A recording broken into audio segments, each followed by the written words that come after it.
It is high time to create a state from Kaduna. Southern Kaduna should be separated from Northern Kaduna, Zaria. We can call Northern Kaduna Zaria and Southern Kaduna Gurara State.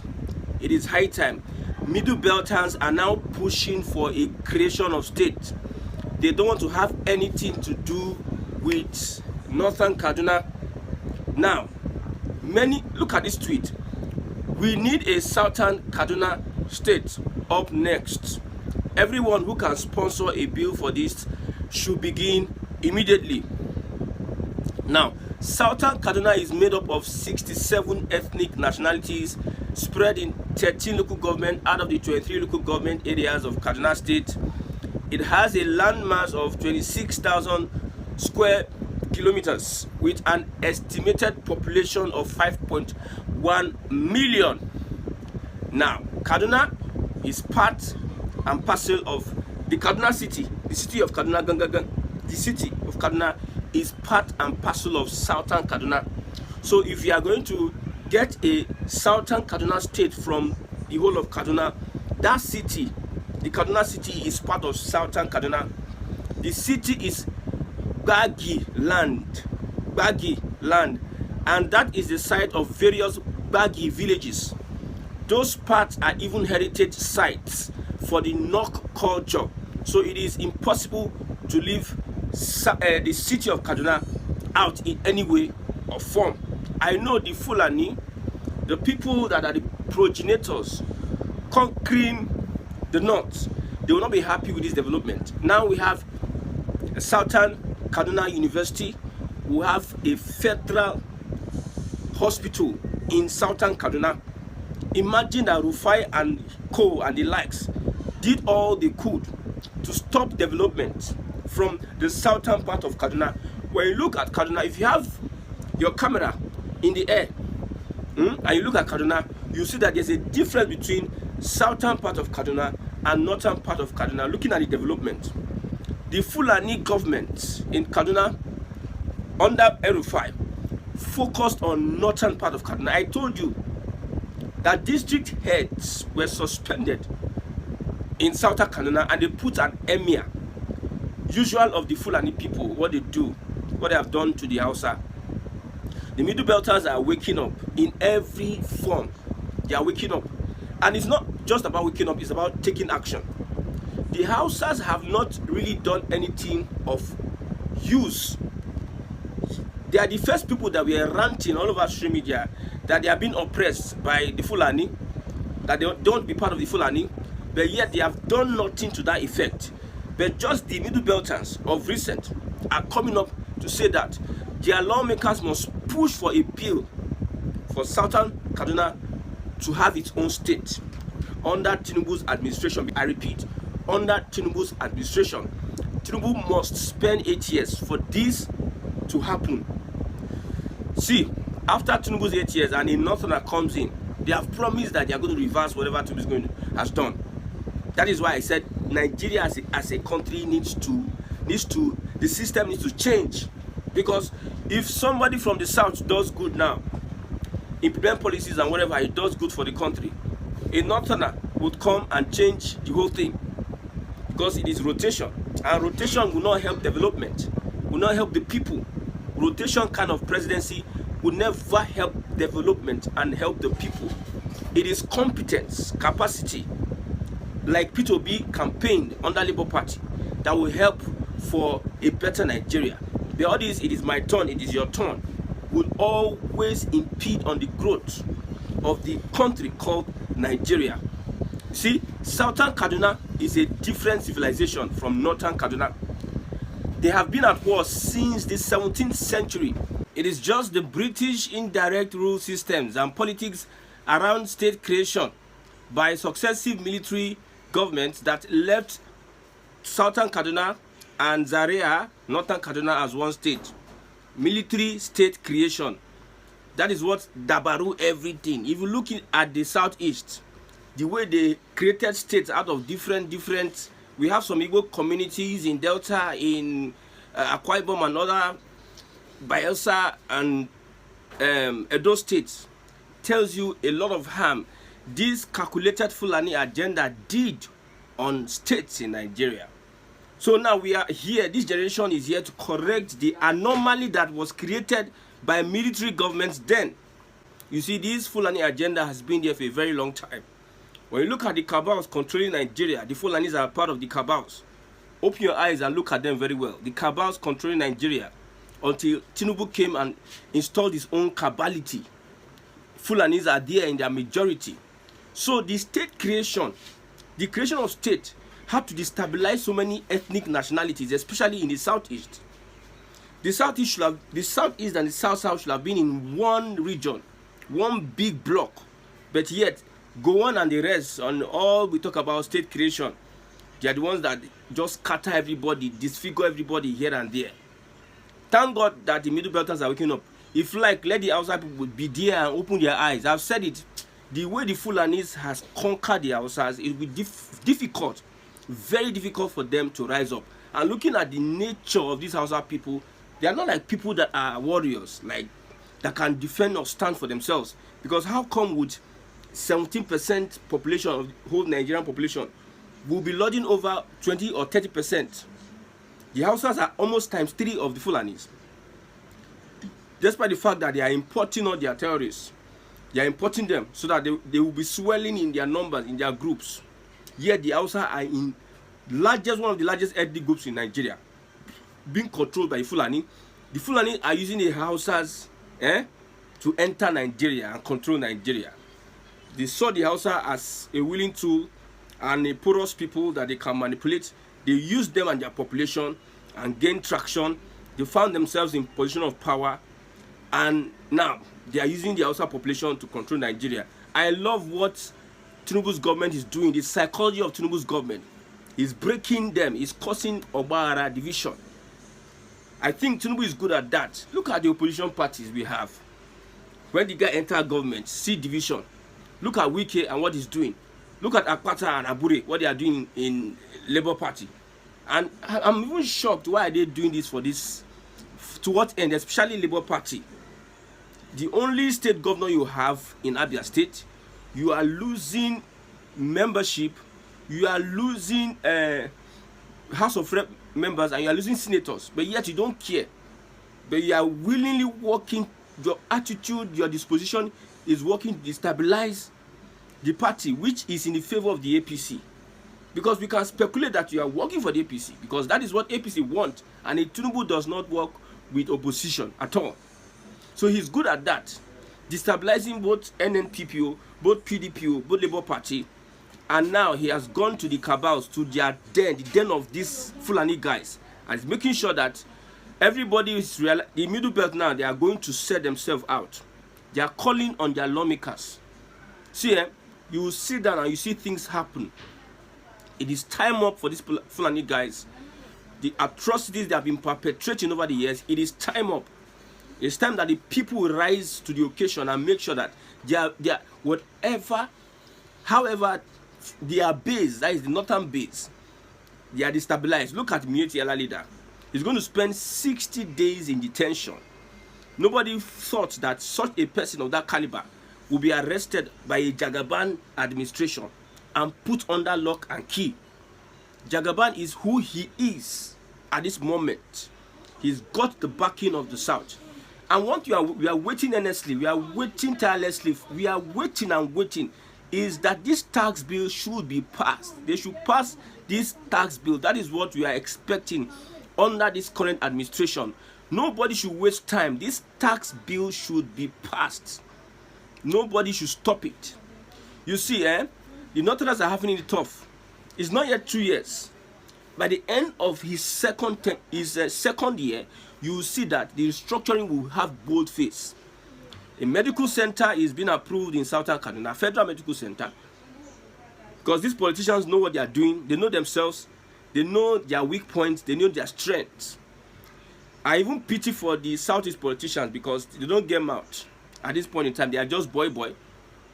If it's left for them to be doing houseboy and house gear for their fellow senators, they cannot come out and boldly stand and speak on any subject that is of interest to the Igbo people.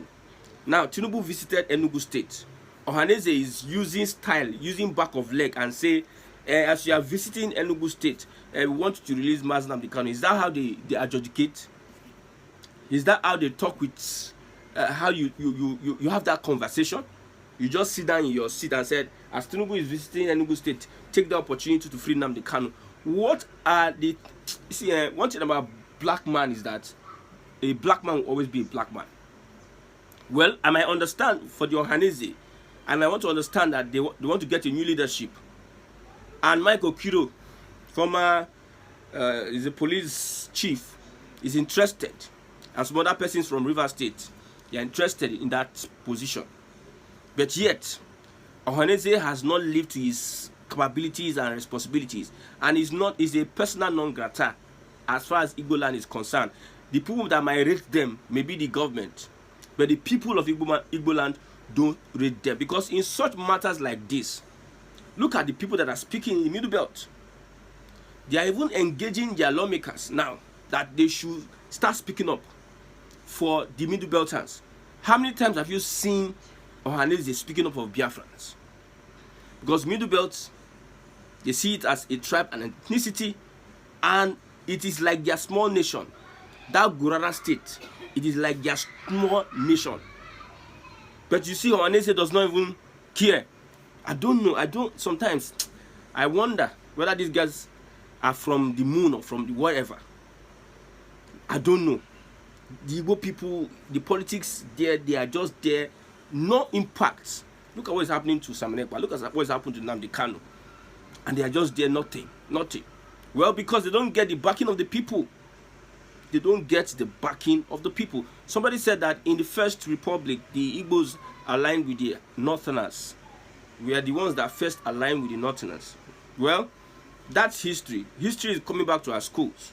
And we look at that in total. We look at that. And we scrutinize that historical claim that the Igbos had alliance with the North. Because I don't see any reason why a leadership that does not get the backing of its people will be termed to represent the people. Because Zik and all those politicians then were doing their own bidding. They never had the support of the people. I'm telling you, politicians then their alliance were for their own. I'm telling you, you can call them the Igbos were having this party until the coup happened, and the Northerners, their mind were poisoned that the Igbos wanted to take over and everything. I don't know who told them. Maybe that's when their alliance broke, that they became forever everlasting enemies. But from an average Igbo man standpoint, whatever the leaders, even look at Ohaneze now, look at what Ohaneze is doing, and look at what the Igbo people are saying about Ohaneze. Does it not ring in your mind that the people are not on the same page with their so-called leaders? That's why you see this statement, Igbos don't have king. Of course, if you are doing something in line with what they expect you, you will become their king. Something like Mazi Nnamdi Kanu. I know the governors are afraid, because this year, Mazi Nnamdi Kanu will be released. I said it, I think I said it in my prophecy. Alex Oti will join APC. In his second tenure, will join APC. I traveled to Abia State. I talked to some stakeholders. I spoke with some people. Labour Party is in shambles. Labour Party is not getting itself. Even Peter Obi is not even sure. That's why he's running the Obedient movement. The Obedient movement wants to get its act together. So Labour Party is out of the way as we're speaking in Abia State. So he was a member. He had an alliance with the APC before coming to Labour Party. That is Alex Oti. And Nnamdi Kanu will also be released. And I know the Fulani, that is one of the things I told you, that Tinubu is using Fulani to control the excesses of the Fulani. I know I'm particular about the Fulani. I'm not mincing my words. An Hausa man does not have anything to do with, okay, let Nnamdi Kanu, the political elite, the Hausa political elite, they're not concerned about whether Nnamdi Kanu should come out or not. They're not afraid, the Hausa people are not afraid of restructuring. It is the Fulani that are afraid of restructuring, because they don't have a place. They cannot stand alone. They cannot stay alone. They are like parasites or leeches that hang on other people to survive. That's what the Fulani is. Releasing Nnamdi Kanu is a restructuring that will see to balkanization of Nigeria, which is the last thing ever that the Fulani wants. But I like the game this current administration is playing. From inside that knot, another knot go inside. Somebody is saying that anything Tinubu does is for political gains, to win the votes of people. Tinubu visited Enugu State today to win the hearts of the people, to win the votes of the people. Yes, APC is moving, spreading here and there. No, Tinubu wants to complete 8 years. Should be when they were doing campaign, it was doing as if he was sick. And you people do not read the handwriting on the wall.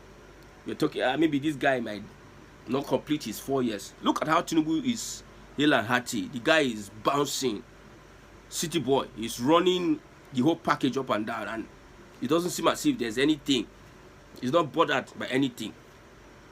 So, whatever is happening in the Middle Belt, whatever Tinubu is doing for restructuring, it is for his political ambition, agenda. And he's going to succeed. If he's able to divide, if Tinubu is able to win the second term, that's when you see restructuring raised to power 10, 100. Restructuring raised to power 100. The Fulanis are angry. They are looking for who to align with. It seems P2B is not playing to their game. They went to Jonathan. They are looking for how. So you people don't want Nigeria to restructure. You people don't want this country to move forward. Ordinarily, the Southwest and the Southeast they are not in good terms. Of course, nobody's even in good terms. Even the Southwest and the North, they are not even in good terms. It's just for convenience. If you see the South is supporting some of the policies of Bola Ahmed Tinubu, does not mean that they are in good terms. It is because of these guys. Everything. The tax bill should be passed before May. When these guys resume their plenary, the tax bill should be passed. All Southerners should support the tax bill. All Southerners should support the Middle Belt. The South support the Middle Belt in this their quest in the House. Support Southeast politicians, support the Middle Belt in their quest for the creation of new states. The university and everything is a welcome development. They never see anything. There are some things I want to say, but I will not say it. Let the president do it. See, this time it is eye for eye, tooth for tooth. They failed in their Sharia propaganda. They are saying, let us sign petition so that Sharia will be established in Nigeria. They are looking on how they are signing petition, and they are calling on people to sign petition. Okay, you sign petition from now to tomorrow, nothing for you, nothing, no Sharia. These people, they think we are moving towards the Stone Age. I see some people in Enugu states, we are Muslims, we are that, we are this. We are putting it in social media to gain sympathy, or that Islam is coming to the Igbo land. So these Igbo Muslim scholars want to gain sympathy from the Nigerian people, like, we are in Igbo land, oh, you can bring Sharia in Igbo land, oh, we need Sharia, oh, my brother. We are not stopping you from practicing your Islam. But when you bring anything that will cause Obara in Southeast, that is when we show you that there's difference between six and half a dozen. Now, also a big one to Middle Belters, little by little, we'll be pushing for the creation of this state and emancipation of the Middle Belt people from the Fulani jihadist Islamic movement. It is a great one, a brave one from the Middle Belt. We are also waiting for the Hausa people to, likewise, they should take cue. They should also stand up for their rights and make sure that they speak up with one voice, like the Middle Belters are doing. The Igbos are going to support, the South going to support, everybody is going to support the Middle Belt to make sure that the Fulani their influence is shattered in Nigeria. And it can happen under Bola Ahmed Tinubu's administration. Let him spend his 8 years and make sure these things happen. It will be a major victory for the Nigerian state, so that they can have restructuring. And restructuring will lead to resource control, regionalism, or even balkanization of the country.